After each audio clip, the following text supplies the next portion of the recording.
विद्यार्थियों, आज हम लोग पढ़ेंगे बीए पार्ट थर्ड के पश्चिमी राजनीतिक विचारक और इसमें शुरुआत होगी थॉमस हॉब्स से।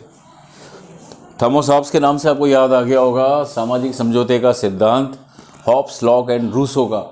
तो जो हमारे पास आज जो हम पढ़ाएंगे दो हमारे चैप्टर होंगे या तीन होंगे। पहले में हम लोग पढ़ेंगे थॉमस हॉब्स के सामाजिक समझौते के सिद्धांत को, और फिर उसकी व्यक्तिवादी विचारधारा आएगी, मानव संबंधी स्वभाव जो है उसके बारे में हॉब्स के विचार क्या हैं, और फिर हम उसके विचारों की आलोचना और समालोचना को पढ़ेंगे। तो ये दोनों पेपर की दृष्टि से इसलिए भी इम्पोर्टेंट है क्योंकि थॉमस हॉब्स जो है वो केवल सामाजिक समझौते में नहीं बंधा हुआ है। ये व्यक्तिवादी विचारधारा के साथ साथ वर्तमान में जो उपयोगितावादी विचारधारा है उसका भी एक तरह से बहुत बड़ा समर्थक है, और राज्य को वो एक केवल कृत्रिम संस्था मानता है। अब थॉमस हॉब्स की हम रचनाओं को पढ़ते हैं तो इसमें सबसे पहले उसका जीवन परिचय पढ़ें तो थॉमस हॉब्स 1588 ईसा पूर्व में इनका जन्म हुआ और 1679 मतलब 91 साल इनकी जीवन रही है। और इनकी रचनाएं जो है वो डी सिवे, लेवाइथन, डिकार, पॉलिटिको, डी हुमायून, कानून के तत्व, और सबसे लास्ट में जो एक बार मैं दोबारा रिपीट कर रहा हूँ, लेवाइथन, जो इसकी बहुत ही महत्वपूर्ण रचना है।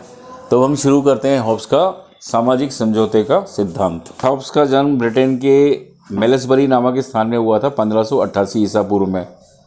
यही वह वर्ष था जब आर्मेडा का युद्ध हुआ और ब्रिटेन में सर्वत्र भय का साम्राज्य था। इसलिए हॉब्स का कथन है, आर्मेडा के वर्ष में उसकी जननी ने दो जुड़वाओं को जन्म दिया, उसे और भय को। इसीलिए भय के साम्राज्य ने ही उसे डरपोक बना दिया। वह एक पादरी का पुत्र था और उसे बाइबल का गहन ज्ञान था, लेकिन उसकी आसक्ति धर्म के प्रति प्रारंभ से ही कम थी। उसने अपने शिष्य कैवेंडिश के साथ 1610 में यूरोप की यात्रा की और शिक्षात्मक भ्रमण किया। उसके लौटने के बाद इंग्लैंड में गृहयुद्ध हो गया, राजतंत्र और जनता के बीच में। इससे वो भाग के फ्रांस चला गया। 11 वर्ष तक उसने पेरिस और हॉलैंड का अध्ययन किया। 1642 में उसका ग्रंथ डी सिवे और 1651 में लेवाइथन प्रकाशित हुआ, जिससे वो फ्रांसीसी अधिकारियों का कोपभाजन बन गया। फिर वो फ्रांस से भाग इंग्लैंड पहुंचा और राज्य परिषद काउंसिल ऑफ स्टेट का औपचारिक अधीनता पत्र मिला। इंग्लैंड में रहने की उसको अनुमति मिली, लेकिन इंग्लैंड में क्रॉमवेल द्वारा स्थापित कॉमनवेल्थ टूट गया। 1660 में राजतंत्र की पुनः स्थापना हुई और इसका शिष्य युवराज चार्ल्स जो है वो आसीन हुआ राजपद पे, जिससे चार्ल्स सेकंड ने 200 पाउंड वार्षिक की पेंशन मान दी और 1679 में 91 वर्ष की आयु में हॉब्स का निधन हुआ। अब हम हॉब्स के सामाजिक समझौते के सिद्धांत को पढ़ते हैं। नंबर 1, मानव स्वभाव का चित्रण। हॉब्स का मूल तंत्र स्वयं को पढ़ो, रीड थियरसेल्फ है, और ये इस बात पर बल देता है कि राजनीतिक समाज का प्रत्येक अध्ययन मानव स्वभाव के चिंतन से प्रारंभ होना चाहिए। मानव स्वभाव के संबंध में हॉब्स के विचार अपने सबसे पहले 1640 में प्रकाशित डी कार थोरे पॉलिटिको में मिलते हैं। उसके बाद लेवाइथन के प्रथम भाग के अंतिम 4 अध्यायों में प्रारंभ में हॉब्स मानव का चित्रण एक स्वार्थी और भयग्रस्त प्राणी के रूप में करता है, जो सर्वत्र सदैव स्वयं अपने ही हित साधने की चेष्टा में लगा रहता है और अपने स्वार्थ के लिए निरंतर लड़ाई झगड़ा करता रहता है।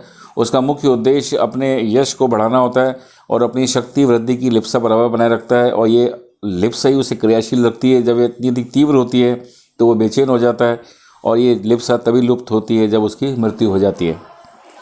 मानव प्राणियों का परीक्षण ये सिद्ध करता है कि उसमें कोई बहुत बड़ा अंतर या विषमता नहीं है। शारीरिक और मानसिक शक्तियों के दृष्टिकोण से प्रकृति ने सब मनुष्यों को इतना बराबर बनाया है कि यद्यपि एक व्यक्ति दूसरे की अपेक्षा शारीरिक रूप से अधिक बलिष्ठ और बौद्धिक रूप से अधिक तीक्ष्ण हो सकता है, किंतु यदि इन बातों को ध्यान में रखा जाए तो मनुष्य में अंतर कुछ अधिक नहीं है। इस प्रकार पर लक्ष्य प्राप्ति की योग्यता सभी व्यक्तियों में समान है। मनुष्य में निस्वार्थता का गुण है ही नहीं। दया की भावना देखने में निस्वार्थ जान पड़ती है, पर हॉब्स उसका भी स्वार्थ रूप में विश्लेषण करता है।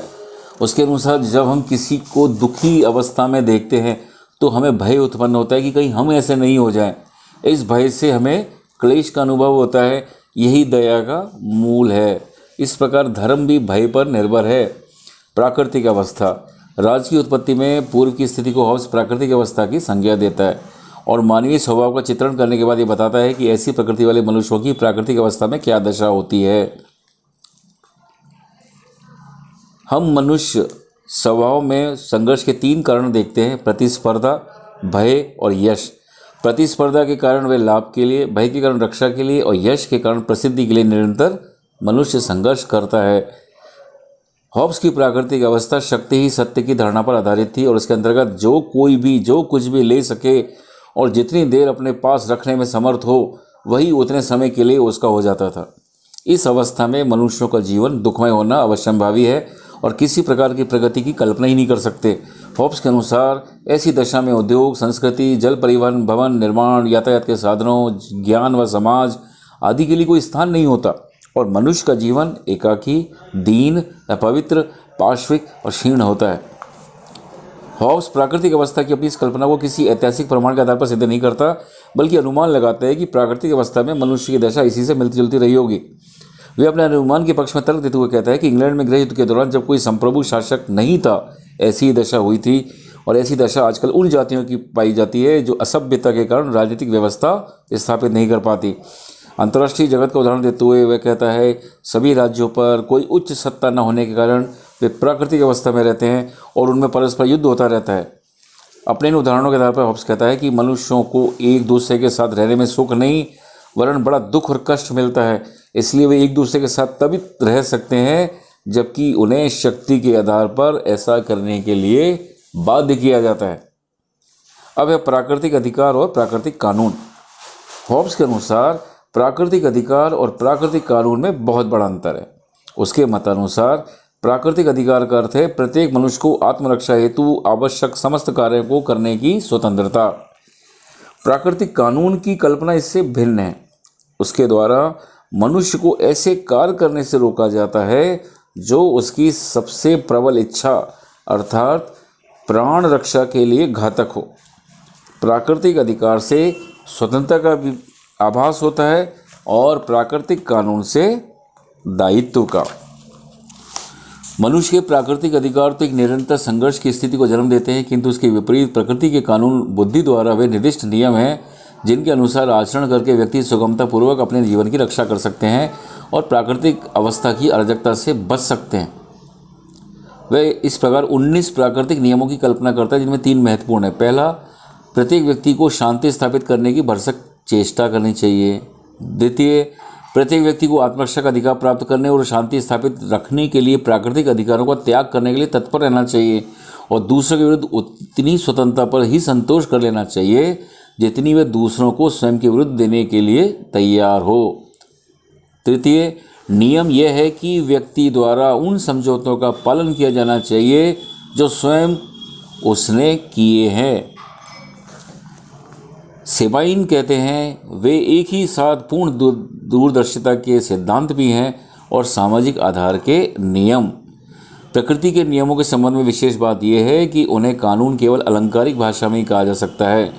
कानून उच्च सत्ता द्वारा दिया गया आदेश होता है और इसके पीछे बाध्यकारी शक्ति का बल होता है, किंतु ये नियम विवेकपूर्ण परामर्श मात्र हैं जिनका मानना किसी के लिए अनिवार्य नहीं है। ये तो वे शर्तें हैं जो आत्मरक्षा में सहायक हो सकती है, किंतु जिनका पालन व्यक्ति की इच्छा पर निर्भर करता है। नेक्स्ट है अनुबंध और राज्य की उत्पत्ति। प्राकृतिक अवस्था में प्राकृतिक नियम विद्यमान थे, किंतु बाध्यकारी शक्ति के अभाव में सभी व्यक्तियों द्वारा उसका पालन नहीं किया जाता था और जब तक सभी उनका पालन नहीं करते कोई एक व्यक्ति उनका सफलतापूर्वक पालन ना कर सकता था। इसलिए आवश्यकता एक ऐसी संस्था की थी जो शक्ति के आधार पर सभी व्यक्तियों को शांति रखने के लिए बाध्य कर सके। व्यक्तियों में स्वार्थ और असामाजिकता होते हुए भी आत्मरक्षा, शांति और सुरक्षा की इच्छा तो विद्यमान थी ही, इसलिए वे उपयुक्त संस्था के प्रति स्थापना करने के लिए प्रेरित हुए। राज्य की स्थापना एक ढंग है और वह है समस्त व्यक्तियों का अपनी समस्त शक्ति को एक व्यक्ति या व्यक्ति समूह के प्रति समर्पित कर देना, केवल इसी पद्धति को अपनाकर संघर्ष के मूल कारण इच्छाओं की अनेकता के स्थान पर एकता को जन्म दिया जा सकता है और प्रत्येक व्यक्ति अपने आप को शासन के कार्यों का कर्ता समझकर उसका पालन कर सकता है। केवल इसी प्रकार से प्रजाजन शासक की इच्छा को अपनी इच्छा और उसके निर्णय को अपना निर्णय मान सकते हैं। हॉब्स ने इसका सूत्र इस प्रकार दिया है, मानो प्रत्येक व्यक्ति से कहता हो कि मैं अपने ऊपर शासन करने के सब अधिकार इस व्यक्ति या सभी को इस शर्त पर देता हूँ और उनकी सत्ता इस शर्त पर स्वीकार करता हूँ कि तू भी इसी प्रकार अपने सब अधिकार इसे दे डाले और उसके सभी कार्यों को स्वीकार करे। यह वह सिद्धांत है जिसके अनुसार राज्य का जन्म जनता के आपसी समझौते द्वारा हुआ। हॉब्स का सिद्धांत संविदा सिद्धांत की पूर्व व्याख्याओं में इस दृष्टि से भिन्न है कि इसके अनुसार राज्य का जन्म सामाजिक समझौते द्वारा हुआ है, शासकीय समझौते द्वारा नहीं। शासक समझौते का एक पक्ष होने के स्थान पर वह उससे और बाहर हो जाता है और हॉब्स के द्वारा समझौते का यह रूप निरंकुश शासन का समर्थन करने और जनता को प्रत्येक स्थिति में राज्य की आज्ञा के पालन का पाठ पढ़ाने के लिए किया गया है। अब आता है संप्रभुता का स्वरूप। हॉब्स के इस सिद्धांत का सर्वप्रथम और सर्वप्रमुख निष्कर्ष यह है कि हॉब्स राज्य को अपरिमित संप्रभुता प्रदान कर देता है और इसके अनुसार व्यक्तियों के लिए सभी परिस्थितियों में राज्य के आदेशों का पालन करना अनिवार्य है। संप्रभु शासक की शक्ति असीम है, वह किसी भी लौकिक उत्तरदायित्व से बाध्य नहीं है और उस पर संविधान, प्राकृतिक विधि या ईश्वरीय इच्छा का कोई प्रतिबंध नहीं लगाया जा सकता। संप्रभु को किसी भी प्रकार का कार्य करने से रोक सकने वाली एकमात्र शक्ति उसका स्वयं का विवेक है। संप्रभु स्वयं अपने विवेक से ही पथ प्रदर्शन करता है और किसी भी व्यक्ति को यह बताने का अधिकार नहीं हो सकता कि उसे क्या करना चाहिए और क्या नहीं। संप्रभु शासक का कोई कार्य अवैधानिक हो ही नहीं सकता क्योंकि वह स्वयं समस्त विधियों का स्रोत है। उसके द्वारा निर्मित विधियां प्रजा के आचरण को नियमित करने के लिए ही हैं और विधियों का तात्पर्य बताना या उनकी व्याख्या करना भी प्रजा का कार्य नहीं है बल्कि संप्रभु का कार्य है। संप्रभु शासक के समक्ष व्यक्ति के कोई अधिकार नहीं है, वे जो चाहे अधिकार प्रजा को दे सकता है और जब चाहे उन्हें छीन सकता है। भाषण स्वतंत्रता और सभी अधिकारों के संबंध में हॉब्स यही सोचता है। संप्रभु की शक्तियों का प्रतिपादन करने के साथ साथ वह संप्रभु शासक के कर्तव्य या उत्तरदायित्व का भी उल्लेख करता है। उसके अनुसार संप्रभु का कर्तव्य बाहरी और आंतरिक आक्रमणों से प्रजा की रक्षा करना और राज्य में शांति और व्यवस्था बनाए रखना। यदि शासक प्रजा के प्रति इन कर्तव्यों का पालन नहीं करता तो प्रजा राज्य की अवहेलना कर सकती है। प्रजा द्वारा शासक के सम्मुख समर्पण अपने जीवन की रक्षा के अधिकार के लिए किया गया है और अपने इस अधिकार को शासन के विरुद्ध भी सुरक्षित रखते हैं। इसलिए वह प्रत्येक मनुष्य को राज्य की अवज्ञा करने का अधिकार देता है। यदि राजा उसे अपने आप को मारने, घायल करने, अपने ऊपर आक्रमण करने वाले का विरोध न करने अथवा वायु, औषधि या ऐसी किसी वस्तु का सेवन न करने जिसके बिना वह जीवित न रह सके की आज्ञा दे। केवल इतना ही नहीं, वरन यदि किसी व्यक्ति को राजा शत्रु से लड़ने और उसे अपना जीवन खतरे में डालने की आज्ञा दे तो वह व्यक्ति उसकी अवहेलना भी कर सकता है, क्योंकि राजा की आज्ञा पालन का एकमात्र उद्देश्य आत्मरक्षा ही है। इस प्रकार हॉब्स की विचारधारा के अनुसार राज्य की स्थापना का एकमात्र कारण व्यक्ति की सुरक्षा के लिए राज्य का अनिवार्य होना है।